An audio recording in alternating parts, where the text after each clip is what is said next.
Author's Playhouse.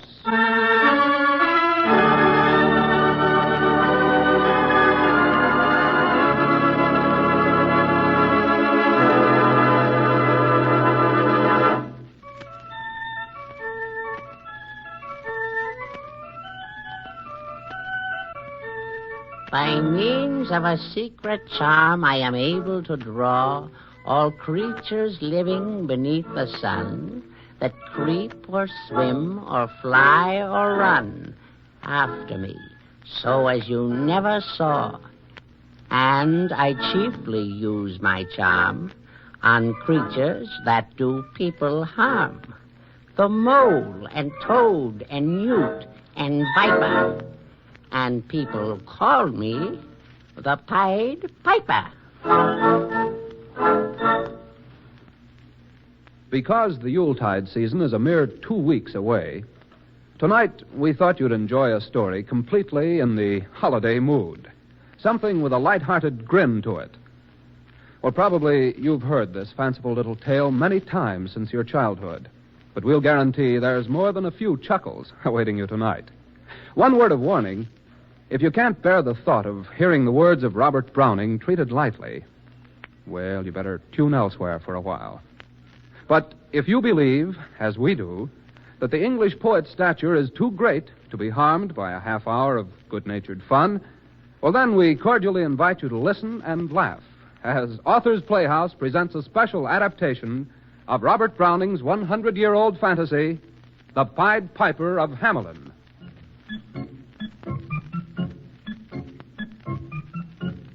My name is Robert Browning, and I hope you know me well. A story that is very strange is what I'd like to tell. A story of a man most weird who came to Hamelin, the town in which this tale of ours will very soon begin. Hamelin town's in Brunswick, by famous Hanover City. The river Weser, deep and wide, washes its wall on the southern side. A pleasanter spot you never spied. But when begins my ditty, almost 500 years ago, to see the town folk suffer so from vermin was a pity. Rats, rats, rats. They fought the dogs and killed the cats and bit the babies in the cradles and ate the cheeses out of the vats and licked the soup from the cook's own ladles. Gosh darn those rats. Something must be done. Rats in one's kitchen just aren't fun. And split open the kegs of salted sprats, made nests inside men's Sunday hats. How can I possibly wear this hat? My darling spouse, will you tell me that? It's the rats, my dear. It's all these rats. We grow lean while they grow fat. Mayor had better do something at once. The mayor, my husband, is a stupid dunce. And even spoiled the women's chaps. By drowning their speaking with shrieking and squeaking in 50 different sharps and flats.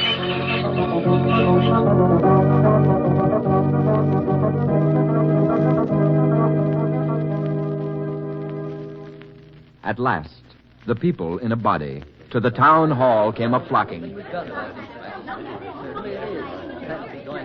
I'm not standing for this anymore. No, neither am I. I'm good and sore. Our mayor does nothing but drink rum toddy. Yes, it's quite clear to me. Our mayor's a naughty. To think we buy gowns all lined with ermine for dolts who can't or won't determine what's best to rid us of our vermin. I never know my life or anything like it. Here comes the mayor and all his men. Yes. Let's ask for help just once again. Yes, let's ask for help. I think we should. Rouse up, sir. Give your brain a racking. You'll find the remedy we're lacking, or sure as fate we'll send you packing.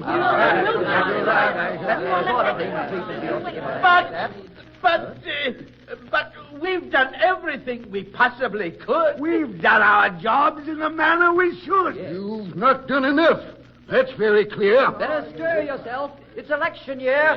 Look at the mayor and his corporation quake with a mighty consternation.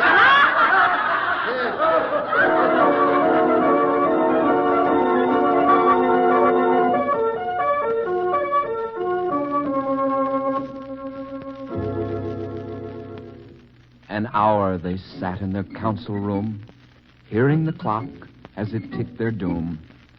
At length, the mayor, with hair unkempt, stood up and made one more attempt.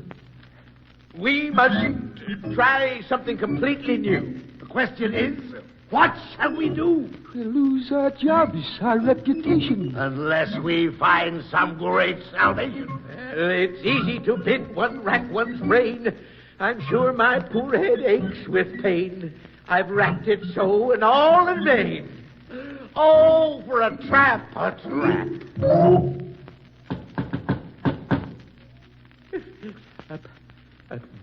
Bless us. What's that? Could be a rat. Sounds quite mysterious to me. I've no idea what it might be. With the corporation, the mayor sat, looking little, though wondrous fat. Nor brighter was his eye, nor moister than a too long opened oyster. Now, Mayor, are you positive it couldn't be a rat? Perhaps it's just a pair of shoes scraping on the mat. I hope you're really sure of that. Oh, anything like the sound of a rat makes this old heart go pity-pat.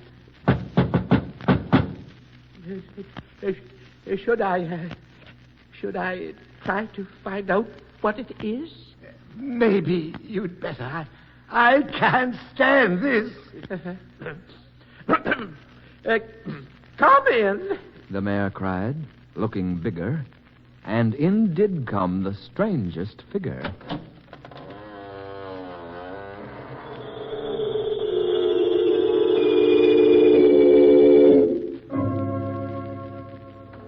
His queer long coat, from heel to head, was half of yellow and half of red. And he himself was tall and thin, with sharp blue eyes, each like a pin, and light loose hair, yet swarthy skin, no tuft on cheek nor beard on chin, but lips where smiles went out and in. There was no guessing his kith or kin, and nobody could enough admire the tall man and his quaint attire. It's as though my great-grandsire, starting up at the trump of Doomstone, had walked this way from his painted tombstone. Who is he? Who could he be? I don't know.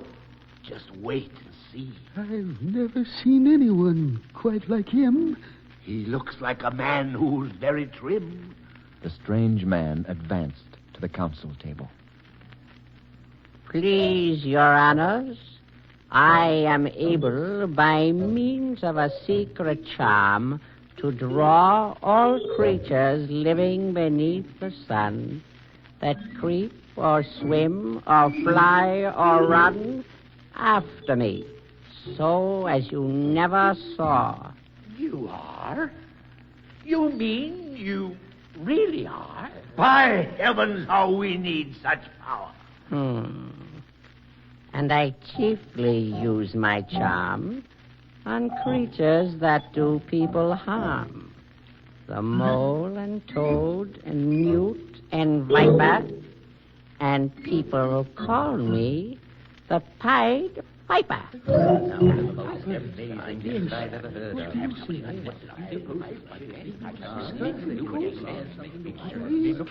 And here they noticed round his neck a scarf of red and yellow stripe to match with his coat of the self-same check. And at the scarf's end hung a pipe. And his fingers, they noticed, were ever straying, as if impatient to be playing upon his pipe, as low it dangled over his vesture, so old-fangled. Yet, poor piper as I am,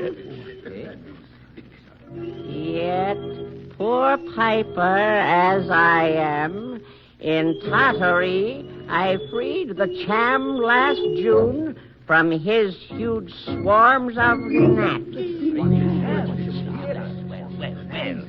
In Asia, I eased the nasm of a monstrous brood of vampire bats. He can help us.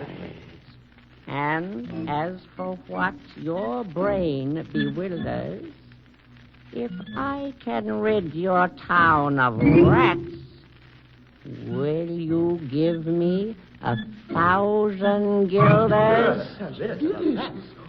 Rid our town of rats? And you subdue the swarm of gnats? Of all your rats, I leave no trace. I like the piper's honest face. Pray tell us, what would it cost the town to put this plague of vermin down? 1,000 guilders. 1,000 guilders? One? Why, we'll give you 50,000. Yes, 50,000. I'll be content with just 1,000.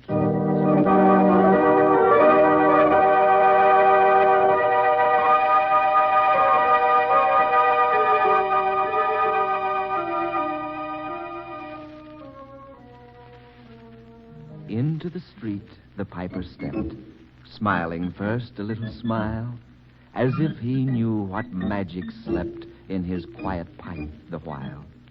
Then, like a musical adept, to blow his pipe his lips he wrinkled, and green and blue his sharp eyes twinkled, like a candle flame where salt is sprinkled.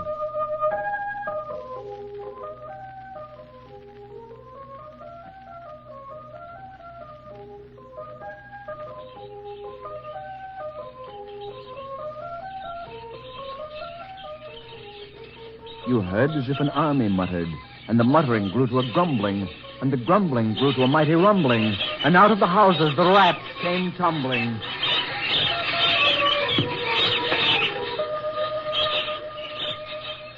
Great rats, small rats, lean rats, brawny rats, brown rats, black rats, gray rats, tawny rats, grave old plodders, gay young friskers, fathers, mothers, uncles, cousins, cocking tails and pricking whiskers, families by tens and dozens, brothers, sisters, husbands, wives, followed the piper for their lives. From street to street he piped, advancing, and step for step they followed, dancing, until they came to the river Weser, wherein all plunged and perished.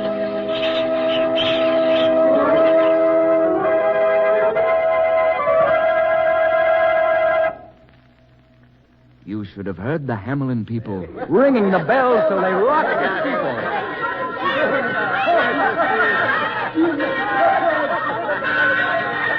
Go, my friends. Go and get long poles. Poke out the nests. Block up the holes. Consult with carpenters and builders. This is worth 1,000 guilders. Leave in our town not a trace of the rats. Now you can safely open your vats.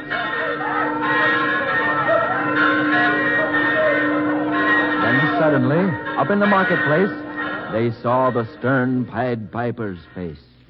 Mr. Mayor.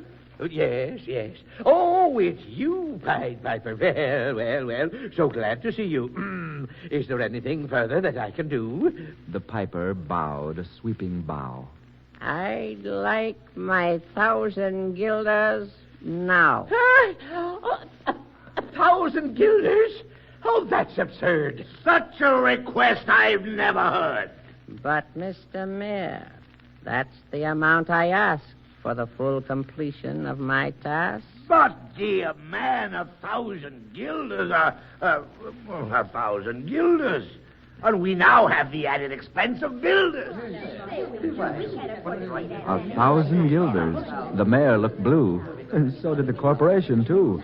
For council dinners made rare havoc with claret, Moselle, Vindegrave, Hock, and half the money would replenish their cellar's biggest barrel with Rhenish. To pay this sum to a wandering fellow with gypsy coat of red and yellow. Our business was done at the river's brink. Right. At the river's brink. We saw with our eyes the vermin sink. And what is dead can't come to life. I think.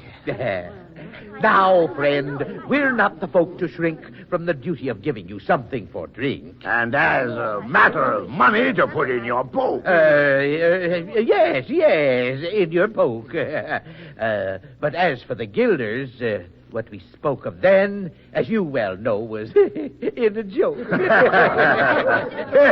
Yes, in joke. Besides, our losses have made us thrifty.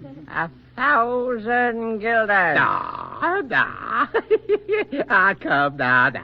Take 50. No trifling. I can't wait. Come, take 50. I've promised to visit by dinner time Baghdad and accept the prime of the head cook's pottage. All he's rich in for having left in the caliph's kitchen of a nest of scorpions, no survivor.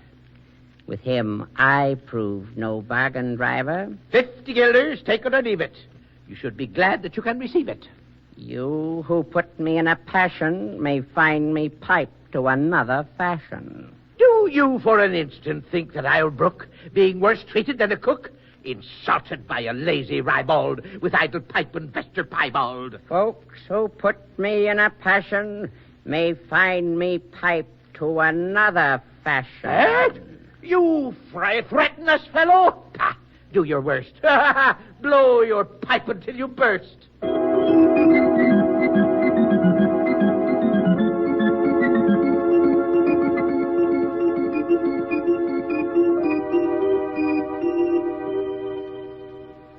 Once more, the piper stepped into the street.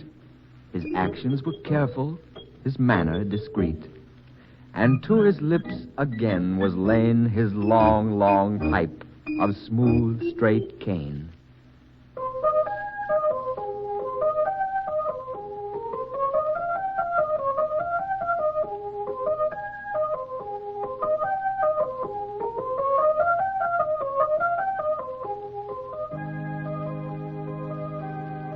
And ere he blew his second note on the pipe from out his yellow coat, there was a rustling that seemed like a bustling of merry crowds justling at pitching and hustling. Small feet were pattering, wooden shoes clattering, little hands clapping and little tongues chattering. And like fowl on a farmyard when barley is scattering, out came the children running. All the little boys and girls, with rosy cheeks and flaxen curls, and sparkling eyes and teeth like pearls, tripping and skipping, ran merrily after the wonderful music with shouting and laughter.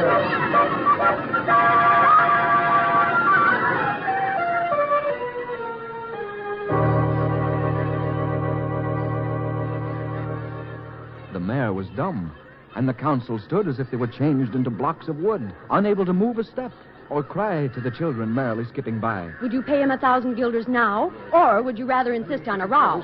They could only follow with the eye that joyous crowd at the piper's back, and how the mayor was on the rack. Oh, dear, what's happening? Look, see where the piper's going? You can see from here how the crowd is growing. Why, he's taking them up to Cobbleberg Hill. There's my girl in the violet dress with a frill. He can never cross that mighty top. He'll be forced to let his piping drop. Yes, and we'll surely see our children stop. When lo, as they reached the mountainside, a wondrous portal opened wide.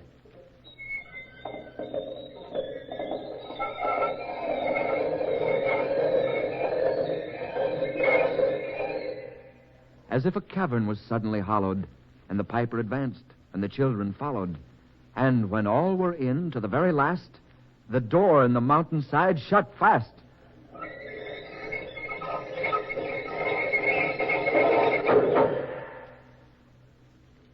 Alas, alas for Hamelin. The lights in town were very dim. The mayor sent east, west, north, and south.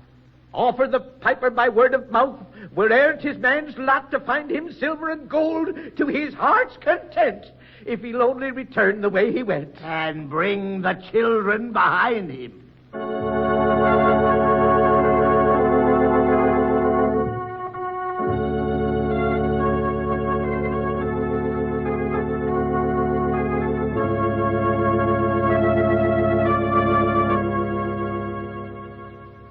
little boy was lame, they say, and couldn't dance the whole of the way. You've been so sad since that certain day. There must be something you want to say. It's dull in town since my playmates left. But aren't you glad you weren't part of the theft? I can't forget that I'm bereft of all the pleasant sights they see, which the piper also promised me. How did he promise you these things? It was deep within his musical rings. He spoke of so many wondrous sights which were all to become our private rights. Well, he led us to a joyous land joining the town, and just at hand where waters gushed and fruit trees grew and flowers put forth a fairer hue, and everything was strange and new. Why, the sparrows were brighter than peacocks there, and their dogs outran our fallow deer, and honeybees had lost their stings, and horses were born with eagle's wings, and just as I became assured my lame foot would be speedily cured, the music stopped. And I stood still and found myself outside the hill, left alone, against my will, to go on limping as before, and never hear of that country more.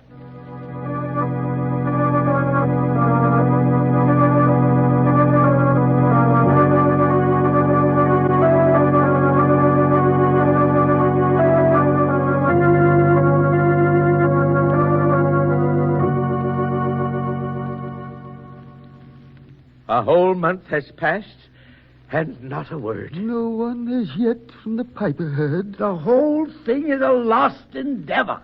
Pipers and dancers are gone forever. I want a decree made out today which has the following words to say. Lawyers should never think records dated unless the following is clearly stated. If, after the day in the month and year, these words of mine do not appear. And so long after what happened here on the 22nd of July, 1376. And the better in memory to fix the place of our children's last retreat, we shall call it... I know. The Pied Piper Street. Exactly, gentlemen. The Pied Piper Street. And I can assure you, take my word, by all men let this now be heard. If anyone here plays pipe or tabor, he's sure for the future to lose his labor.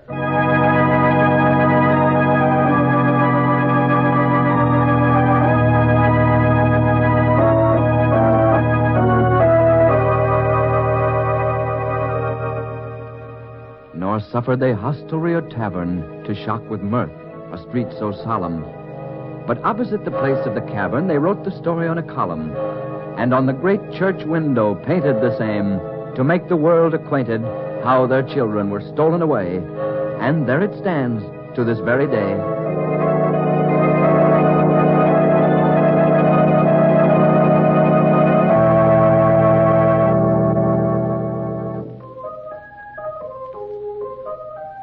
But I must not omit to say that in Transylvania there's a tribe of alien people that ascribe the outlandish ways and dress on which their neighbors lay such stress to their fathers and mothers having arisen out of some subterranean prison into which they had been trepanned long time ago in a mighty band out of Hamelin town in Brunswick land. But how or why they don't understand. And so, dear folk, let's not be vipers. Let's clean our slate with men and pipers. And when they drive those rats far from us, if we promise them aught, let's keep our promise. You have heard Robert Browning's poem, The Pied Piper of Hamelin, adapted for Author's Playhouse by Guy DeVry and directed by Mr. Albert Cruz. Mr. Olin Soule was heard as Robert Browning, Mr. Wilms Herbert as the Pied Piper, Mr. Cliff Subir as the mayor, and Mr. Phil Lord played the part of the mayor's first assistant.